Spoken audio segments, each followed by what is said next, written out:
So as a lot of you know, the second weekend to a movie can kind of dictate if the film was a fluke on the opening weekend or if people genuinely love it because of repeat viewings and recommendations from fans and, well, friends.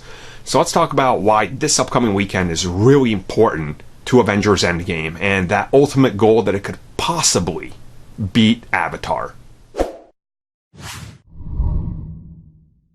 So obviously opening up worldwide with 1.2 billion is huge.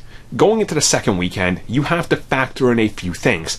Typically, a blockbuster film is going to see a 55 to 65% drop week over week. Sometimes it's more like Batman v Superman, for example, had a record drop week to week. This just happens sometimes. Avengers is in an interesting position. Let's say it gets a 50% drop. It's making $600 million in its second weekend. It's also going to open up in a few other territories it hasn't yet.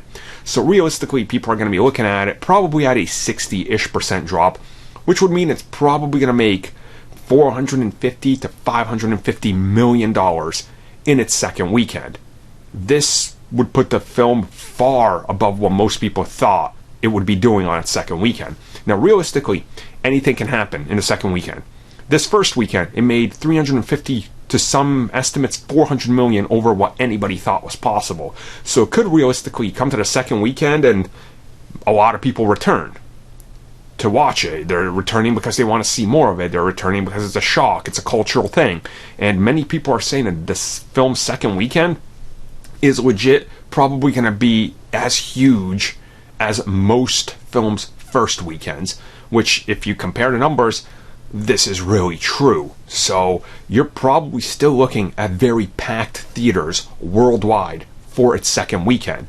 And if that's the case, we could be looking at something rare where the drop doesn't even matter because it's still cracking $500 million in another 3 days.